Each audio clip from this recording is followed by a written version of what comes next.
जो क्लास 8 में पढ़ते हैं, 8th में बच्चे पढ़ते हैं, तो क्लास 8th में पढ़ने वाले जो बच्चे हैं वो सभी बच्चे अपनी अपनी विज्ञान भारती को खोल लें, जिसमें है इकाई 5 सूक्ष्म जीवों का सामान्य परिचय एवं वर्गीकरण। अगर आप किताब लाए हैं तो खोल सकते हो, अन्यथा आप किताब को खोल के रख लो, किताब को देखो मत। यहाँ मैं पढ़ा रहा हूँ, इसे देखो बस, जब ज़रूरत पड़े तो एक नज़र डाल लो, बाकी घर जाके पढ़ो। तो जो तुम्हें बताया जा रहा है यहाँ पर, इससे पहले देखिए मैं इस इकाई 5 की मैं 4 क्लास पूरी पढ़ा चुका हूँ। आज हमारी 5वीं क्लास है, 5वीं क्लास है आज, ठीक, मेरा 5वां लेक्चर है। तो इस 5वें लेक्चर में देखते हैं हम क्या पढ़ते हैं। तो सभी बच्चे शांत बैठ जाएं और केवल यहाँ पर जो बता रहा हूँ यहाँ पर केवल देखते रहो, क्योंकि यहाँ पर देखने के लिए तुम्हें बढ़िया बढ़िया चित्र मिलेंगे तो समझने में आसानी होगी, क्योंकि किताब में इतने चित्र नहीं हैं, उसमें बहुत ही कम चित्र हैं। तो आज हमें इस क्लास के अंदर पढ़ना है शैवाल।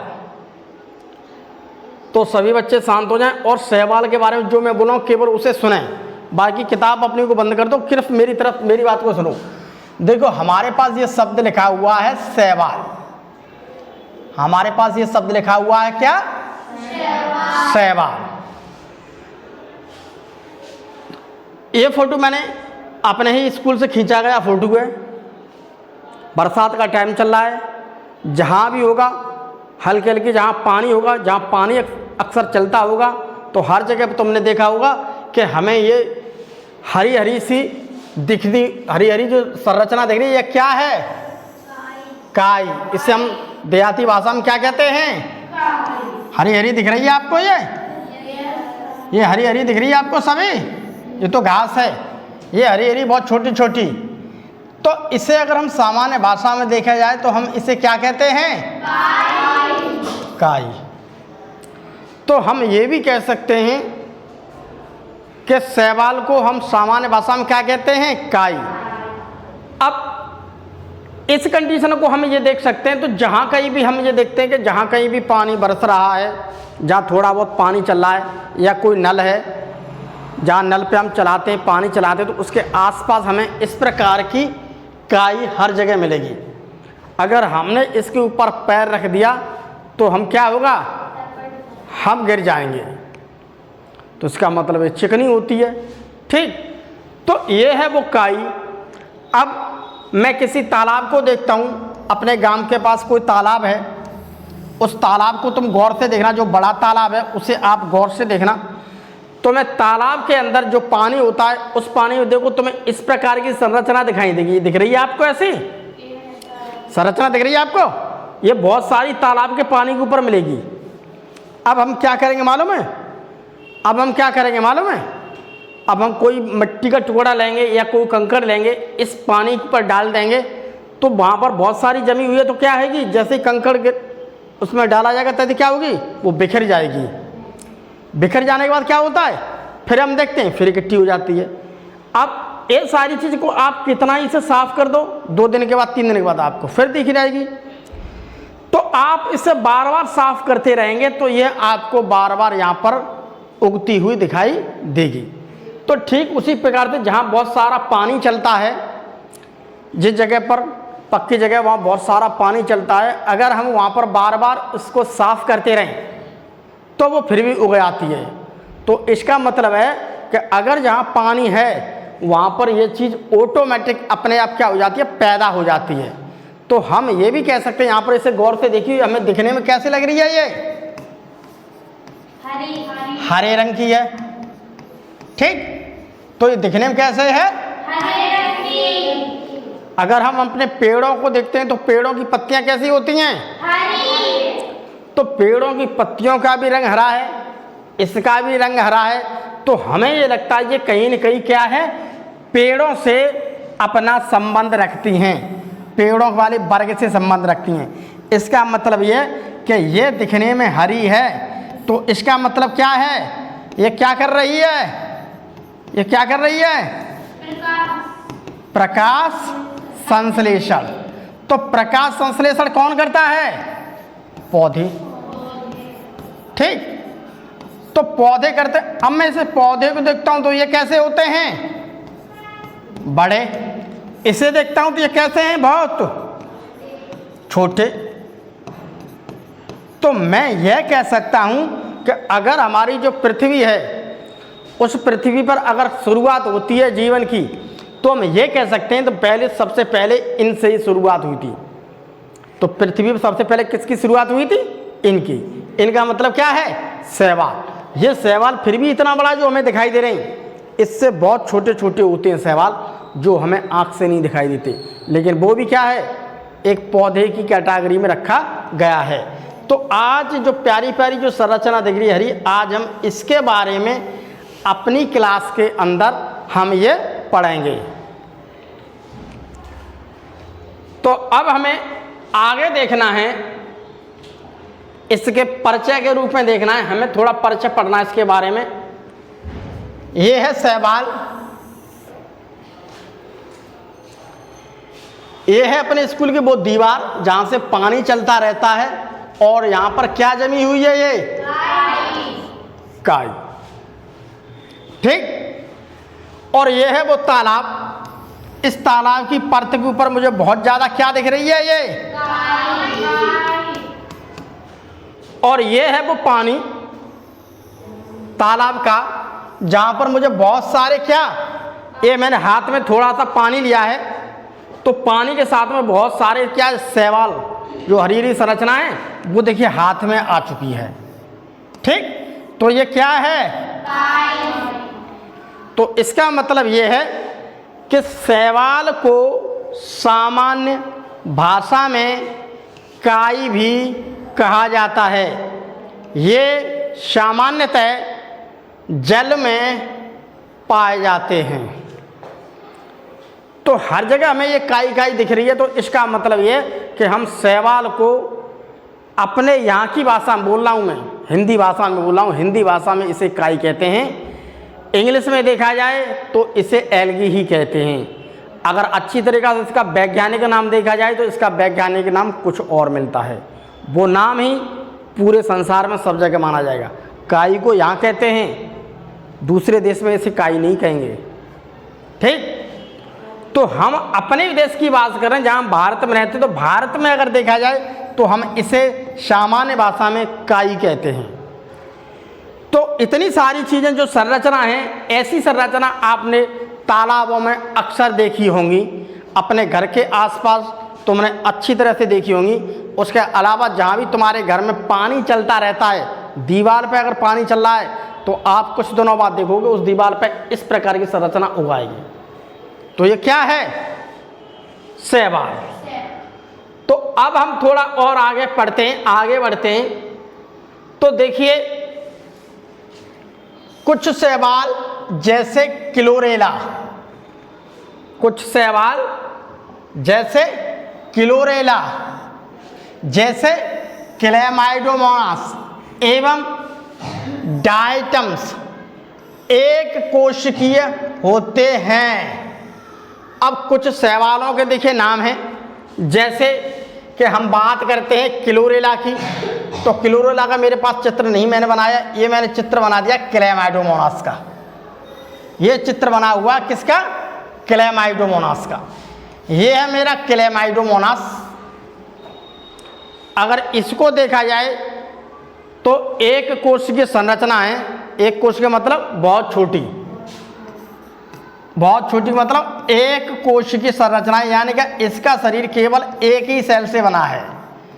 तो ये क्या है? एक कोशिकीय संरचना, एक कोशिकीय संरचना। अब दूसरी कंडीशन में देखते हैं, इसमें दूसरा नाम लिया गया डायटम्स का। ये है डायटम्स। ये भी डायटम्स बहुत छोटे होते हैं, एक कोशिकीय। ये बहुत ज़्यादा मिलेंगे आपको पानी में, पानी में, समुद्र जितना भी पानी है, गंदे संदे पानी में आपको हर जगह मिलेंगे। तो ये है मेरा डायटम्स। तो ये है क्लैमाइडोमोनास। क्लैमाइडोमोनास को हम देखते हैं तो ये रंग में कैसा है? हरा। जब ये हरा है क्लैमाइडोमोनास, तो हम इस क्लेमाइडोमोनास को गौर से देखते हैं, सबसे छोटा है, हरा है। तो हरा होने की वजह से क्या है, प्रकाश संश्लेषण करेगा या अपने आप खाना बनाएगा। ये है वो पानी गंदा।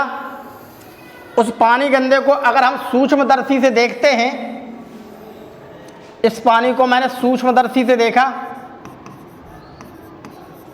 इस पानी को मैंने सूक्ष्मदर्शी से देखा तो मुझे ये दिखाई देता है। जब सूक्ष्मदर्शी है उसमें देखें तो ये पानी आपको वैसे आंख से तो नहीं देखोगे, लेकिन इस गंदे पानी को जब हम देखते हो उसमें देखो ऐसे ऐसे बहुत सारे हैं। हम पानी पी जाते गंदी ठंडा तो हमारे शरीर में चला जाता बहुत सारे क्लेमाइडोमोनास।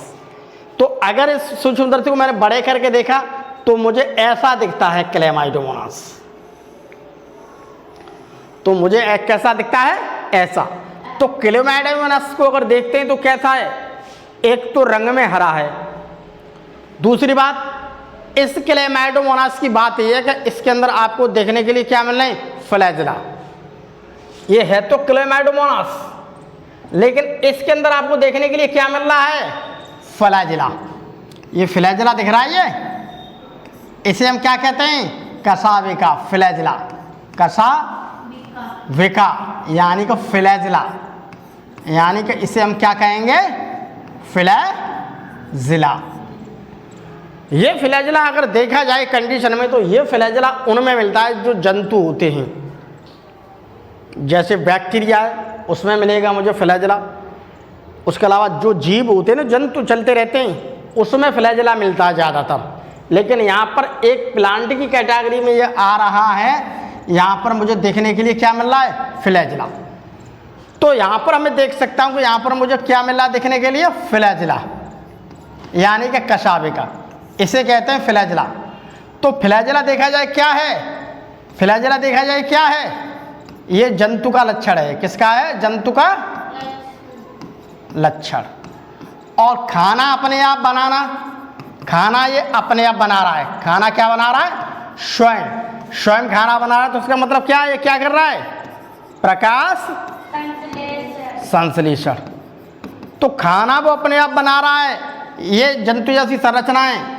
तो यहाँ पर ये देखिए, ये ऐसा जीव है जिसके पास दोनों संरचना मिल रही हैं, दोनों लक्षण मिल रहे हैं। इधर पेड़ का भी लक्षण मिल रहा है और जीव का भी लक्षण मिल रहा है। तो ऐसे जीव हैं ये, इसे दोनों चीज़ मिला है, इसलिए इसे क्या कहते हैं हम, संयुक्त कड़ी, कनेक्टिंग लिंक कहते हैं। तो ऐसे जंतुओं के बारे में ज़्यादा लिखा नहीं है, लेकिन मैं तुम्हें इतना बता दिया, इतना ही समझ लो, इससे आगे ज़्यादा नहीं। ऊंची क्लास में पहुंचोगे तो तुम्हें खुद ब खुद ज्ञान हो जाएगा। अब देखिए हम बात करते हैं, परंतु अधिकांश शैवाल बहुकोशिकीय होते हैं। कुछ शैवाल ऐसे हैं जिनका शरीर केवल एक कोशिका का बना होता है, जैसे कि डाइटम्स, जैसे कि क्लेमाइडोमोनास, जैसे कि क्लोरेला। अब कुछ डाइटम्स हैं एक कोशिकीय होते हैं, बाकी और डाइटम्स हैं, जितने भी डाइटम्स हैं ज़्यादातर कैसे होते हैं, बहुकोशिकीय। बहुकोशिकीय मतलब उनका शरीर में बहुत ज़्यादा सेल्स की संख्या होती है। जब उनके शरीर में ज़्यादा सेल्स है तो इसका मतलब क्या है, हम उसे अपनी आँख से आसानी से देख सकते हैं। जिसके शरीर में सेल्स की संख्या अधिक होगी, कोशिका की संख्या होगी, तो हम क्या करेंगे, उसे हम आसानी से देख सकते हैं। ठीक, इनका शरीर सूखा होता है। अगर हम बात करते हैं शैवाल की, तो शैवाल को हम पेड़ नहीं कहेंगे, नहीं पौधा कहेंगे। तो शैवाल को मालूम क्या कहते हैं, शैवाल को हम कहते हैं थैलस। सर थैलस क्यों कहते हैं इसे, सर इसे थैलस क्यों कहते हैं, ये लिखा है देखो थैलस।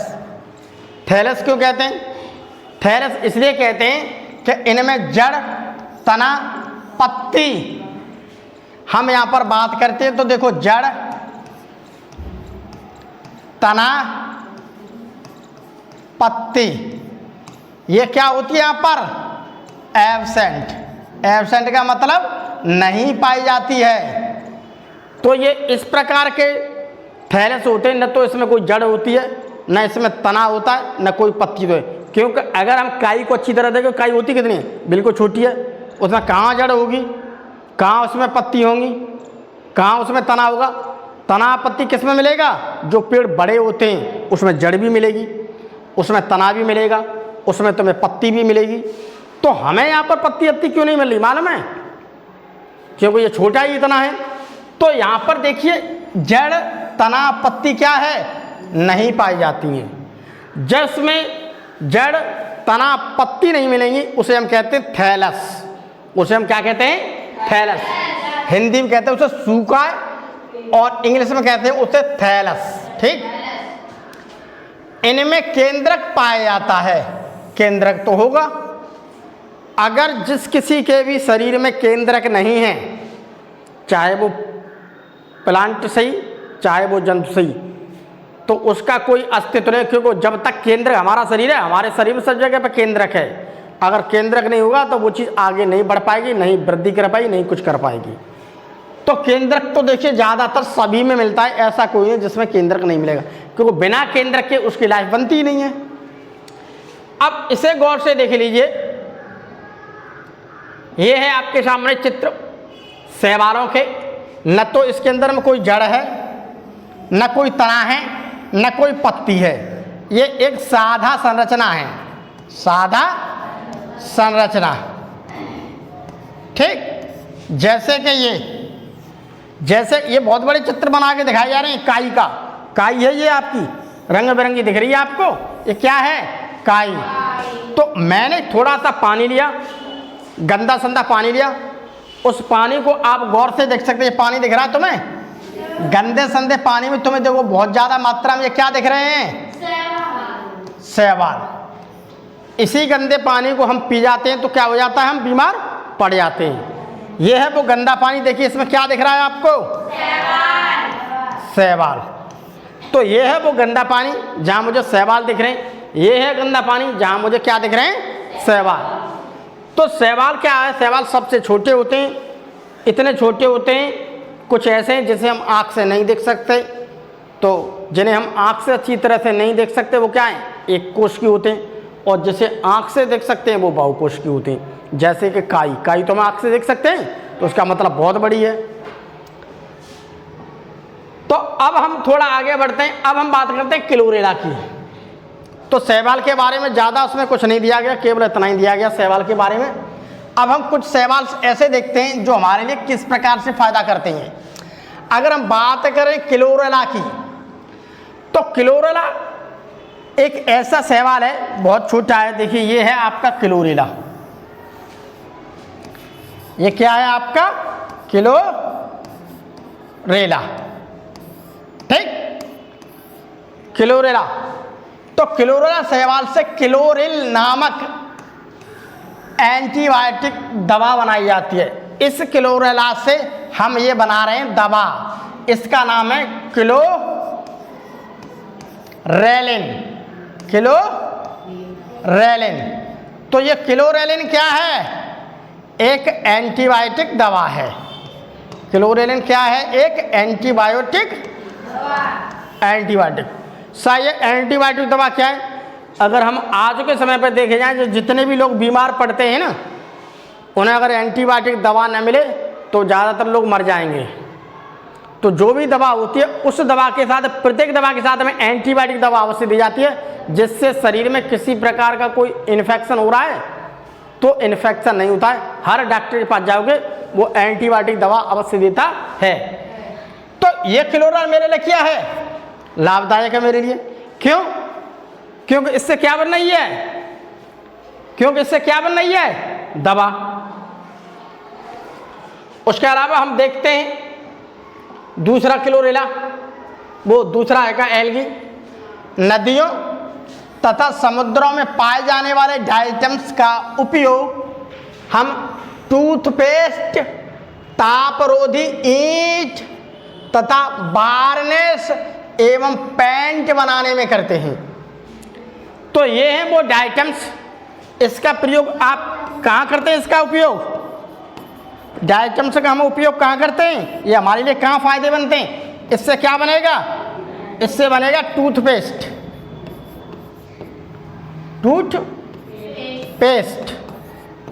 और हम क्या बनाते हैं? तापरोधी ईंट।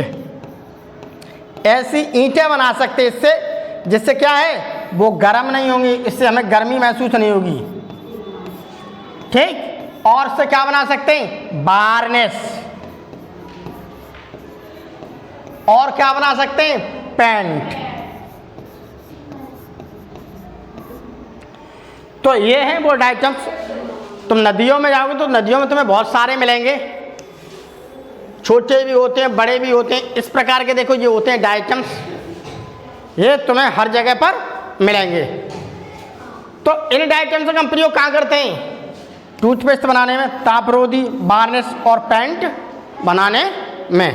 ठीक, तो ये चीज़ है, तुम्हारी किताब के अंदर सब लिखा हुआ होगा, इसे केवल यहाँ देखते रहो।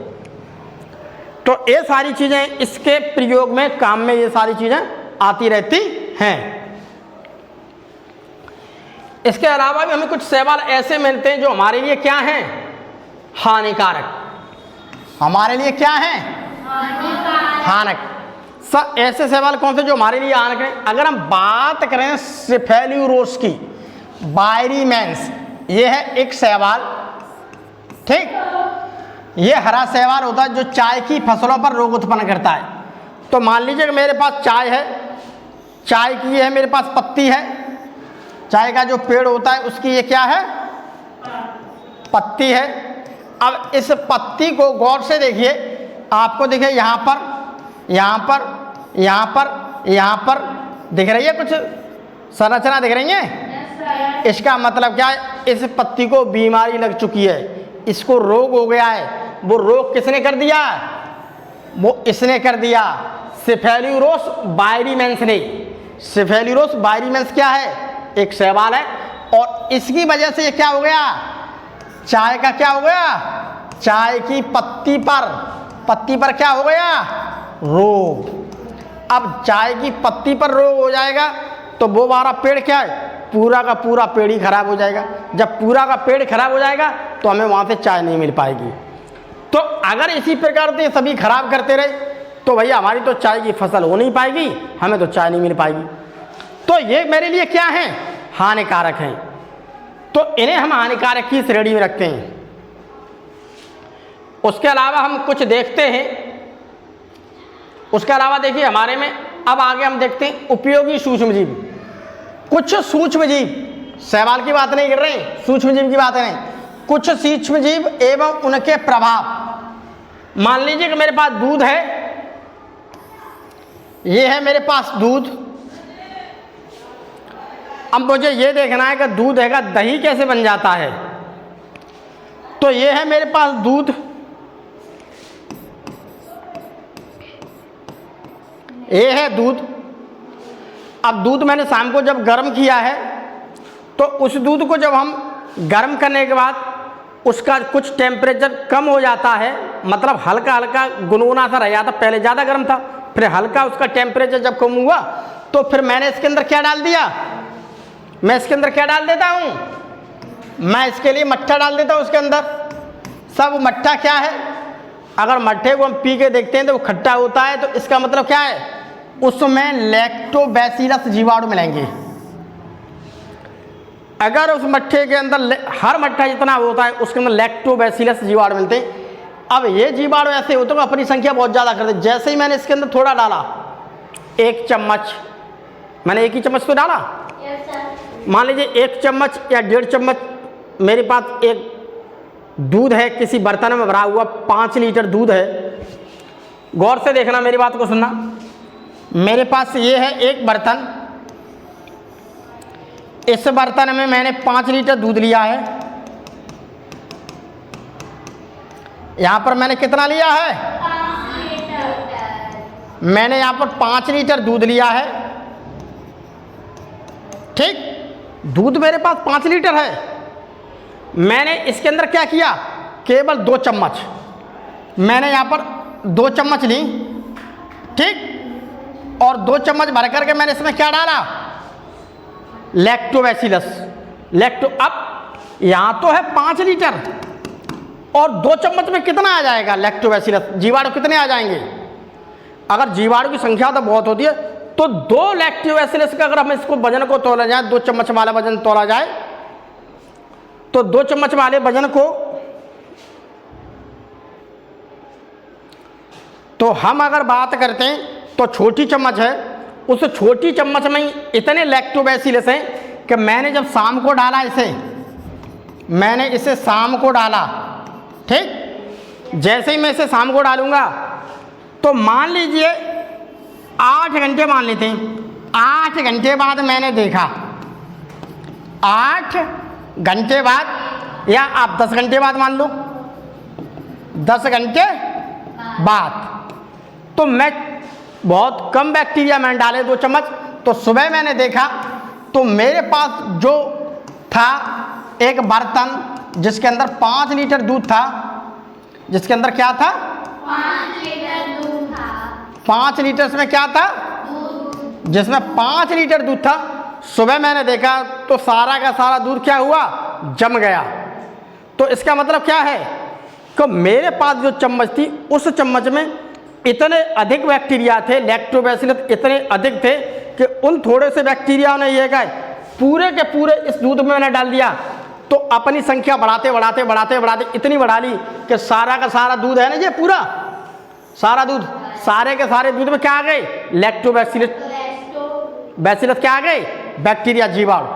अब यहाँ पर जो दही है तुम्हारा, ये दही है, इस दही को मैं यहाँ से उठा करके देखता हूँ, ठीक, मैंने थोड़ा दही यहाँ से उठा करके देखा, यहाँ से उठा करके मैं थोड़ा दही लूँगा तो मैं उसे जा करके चेक करूँगा तो मुझे इसमें क्या दिखेंगे, मुझे इसमें बहुत ज़्यादा क्या दिखेंगे, लैक्टोबैसिलस बैक्टीरिया दिखेंगे मुझे, ठीक।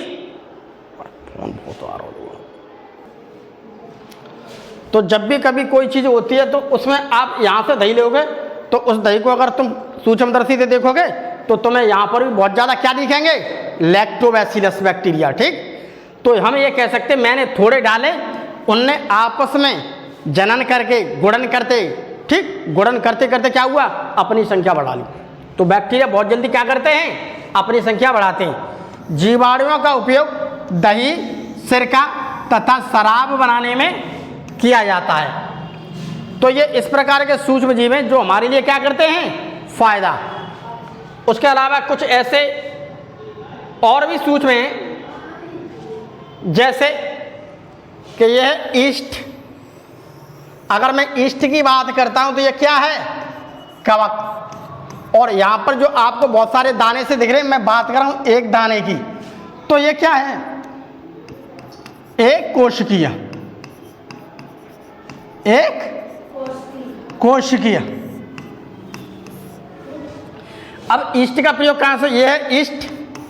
मैंने आटा लिया, आटे में मैंने थोड़ा इसे मिला दिया, इस ईस्ट को मैं आटे में मिला करके रख दूंगा थोड़ी देर के लिए। मैंने इसे ईस्ट में मिला करके, मान लीजिए शाम को मैंने आटा लगाया और मैंने रख दिया, सुबह वो आटा क्या होगा, मैंने तो थोड़ा ईस्ट डाला था उसमें, जैसे दूध में थोड़ा मैंने दही डाला था उसी प्रकार से मैंने थोड़ा ईस्ट डाला इस आटे में। बाद में जब मैंने देखा तो पूरा आटा नहीं है, पूरे आटे में ईस्ट हो गई पैदा अपने आप। अब क्या करूँगा, इससे चाहो तो कुछ दिनों क्या सड़ा सकते हो, उसके अलावा क्या अगर सड़ा दोगे तो फिर मालूम क्या होगा, ब्रेड बना सकते हैं, ठीक। उसके अलावा हम उसके प्रयोग करके क्या बना सकते हैं, यहाँ पर पनीर भी बना सकते हैं। तो यहाँ पर देखिए ईस्ट का उपयोग हम पनीर बनाने में, सिरका, ब्रेड आदि का निर्माण करने में किया जाता है। तो इस आटे को हम काफ़ी दिनों के लिए सड़ा देंगे, तो जब ये आटा सड़ जाएगा, मेरा मतलब फूल सा जाएगा, तो फिर हम इससे क्या बना देंगे, ब्रेड। तो इस प्रकार से ब्रेड का निर्माण हो जाता। तो इसका मतलब क्या है, ये वाला हमारे लिए क्या है, फायदेमंद। अब हम अगला और देखते हैं। अब कुछ कैसे हैं प्रतिजैविक दवाएं। प्रतिजैविक दवा का मतलब होता है एंटीबायोटिक दवाएं। तो एंटीबायोटिक दवाएं भी कुछ से बनाते हैं। एंटीबायोटिक दवा के बारे में तुम्हें इससे पहले बढ़ाया था, कवक के बारे में, वही देखो दे रखा है यहाँ पर। सूक्ष्म जीवों द्वारा अनेक एंटीबायोटिक दवाएं बनाई जाती हैं। ये एंटीबायोटिक दवाएं वह दवाएं हैं जो रोग फैलाने वाले जीवाणुओं के प्रतिरोध में प्रयुक्त होती हैं और शरीर में पहुंचते ही इन रोगाणुओं को नष्ट कर देती हैं। प्रतिजैविक दवाओं का उपयोग सूक्ष्म जीवों द्वारा होने वाले अनेक रोग जैसे टीबी, हैजा, टाइफाइड, निमोनिया आदि के उपचार में किया जाता है। प्रतिजैविक दवाएं पेनिसिलिन फफूंद से, स्ट्रेप्टोमाइसिन बैक्टीरिया से, ठीक, तथा क्लोरेलिन शैवालों से बनाई जाती हैं। देखिए ये है एक छोटी सी डिश रखी हुई कांच की। तो जो गंदा पानी था उस पानी में बहुत ज़्यादा मात्रा में बैक्टीरिया पैदा होते थे। तो अलेक्जेंडर फ्लेमिंग एक साइंटिस्ट थे, वैज्ञानिक थे, वो खोज कर रहे थे अपने इसी प्रकार से लैब में बैठ करके। कैसी खोज कर रहे थे कि अगर हम किसी प्रकार से कोई दूषित पानी पी लेते हैं तो हमारे शरीर में बहुत सारे क्या बैक्टीरिया चले जाते हैं, जिससे क्या होता है हम बीमार पड़ जाते हैं, लोग बहुत बीमारी से मरे, क्योंकि उस समय पे वैज्ञानिक इतनी ज़्यादा विकसित नहीं थी। तो वो प्रयोग कर रहे थे, करते करते प्रयोग ऐसा हुआ कि उन्होंने उस डिश में देखा कि एक इस प्रकार की चीज़ उनकी डिश में कटोरी में उगाई है। ऐसी थी उनके पास, जिसकी पेट ये थी, छोटी दिख रही है, 5 क्लास सी ऐसी थी, इसके अंदर पानी था। तो उन्होंने देखा कुछ दिनों बाद इसमें ऐसी चीज़ उगाई है कि जिससे उन्होंने उस पानी का परीक्षण किया तो उन्होंने ये देखा कि इसमें तो ऐसी चीज़ आई है कि इससे क्या होता है, जीवाणु मरने लगते हैं। यानी कि जो जीवाणु बढ़ रहे थे यहाँ पर, इसमें जीवाणु बहुत ज़्यादा बढ़ रहे थे, तो दूसरी चीज़ इसमें ऐसी पैदा हो गई जिससे इनका बढ़ना बंद हो गया। ठीक, तो इसका मतलब वो समझे कि ये चीज़ ऐसी है, अगर इसे हम दवाई के रूप में प्रयोग करेंगे, किसी के शरीर में मैंने लगा दिया तो वो जीवाणु नहीं बढ़ेंगे। तो ये क्या होता है, इस प्रकार से ये प्रतिजैविक दवाएं बनाई जाती हैं। अब हम देखते हैं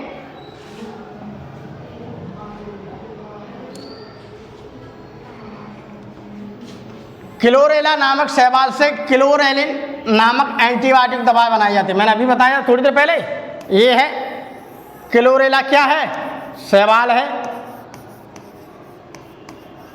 इस शैवाल से क्या बना रहे हैं हम, एंटीबायोटिक दवाएं, एंटीबायोटिक दवाएं बना रहे हैं। और मैंने तुम्हें बताया कि एंटीबायोटिक दवाएं वो होती हैं कि जिन्हें सारे डॉक्टर है कि आपको देते हैं, इसे हम खाएंगे तो हमारे शरीर के अंदर जो बीमारियां, जो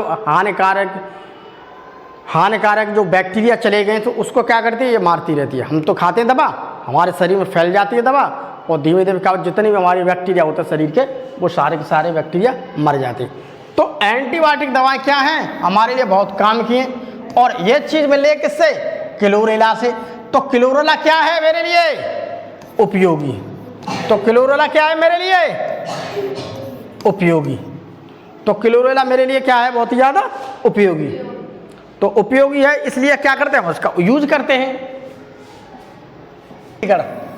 जैसे कि हमारा वायुमंडल है, जैसे हम बात करते हैं हवा की, वायु की, हवा की। अगर हम वायु की बात करते हैं तो मुझे वायु में ऑक्सीजन 21% मिलती है। हमारी वायु में ऑक्सीजन कितनी है, 21%। और अगर हम नाइट्रोजन की बात करते हैं तो नाइट्रोजन यहाँ पर कितनी है, 78%। नाइट्रोजन क्या है, अधिक। तो ये कुछ प्रकार के पेड़ होते हैं, उनकी जड़ों में देखो ये गांठें दिख रही हैं आपको, छोटी छोटी, ठीक, ये गांठें। इस गांठों में क्या मिलेंगे आपको, बड़े हुए राइजोबियम बैक्टीरिया। इसमें क्या मिलेंगे तुम्हें, राइजोबियम बैक्टीरिया मिलेंगे तुम्हें इसमें, ठीक, यहाँ पर मिलेंगे राइजोबियम। तो पौधों की जड़ें में गांठें पाई जाती, ये है पेड़, कुछ पेड़ ऐसे हैं उन पर क्या मिलेगी, गांठें। इन गांठों में राइजोबियम नामक बैक्टीरिया पाए जाते हैं। इस गांठों में उसको अच्छी तरह से देखोगे तो इसमें क्या, राइजोबियम बैक्टीरिया मिलेंगे। ये बैक्टीरिया वायुमंडल की मुक्त नाइट्रोजन, अब ये है नाइट्रोजन हमारी वायुमंडल में, इस नाइट्रोजन को क्या करेंगे, इस मुक्त नाइट्रोजन को नाइट्रेट बनाए। अब इस वाली नाइट्रोजन को ये नाइट्रेट में कन्वर्ट कर देते हैं। किस में कन्वर्ट कर देते हैं, नाइट्रेट में, नाइट्रेट व नाइट्राइट में, नाइट्राइट में क्या कर देंगे, कन्वर्ट। ये चीज़ फिर पेड़ को मिलने लगेगी, तो पेड़ क्या होगा, वो अच्छी तरह से वृद्धि करने लगेगा। तो इस प्रकार से क्या होता है, नाइट्रोजन का स्थिरीकरण कर देते हैं, जिससे भूमि की उर्वरा शक्ति बढ़ती है। तो जब भूमि के अंदर ये सारी चीज़ मिल जाएगी तो भूमि की वैसे भी उपजाऊ शक्ति बढ़ जाएगी। अब ये देखिए,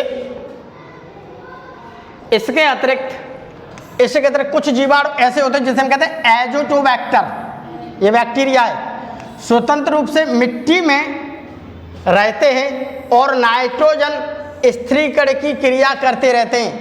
इस प्रकार साइनोबैक्टीरिया जैसे नॉस्टॉक, एनाबीना, साइटोनीमा, ऑसिलेटोरिया का उपयोग धान के खेतों में जैव उर्वरक के रूप में करते हैं।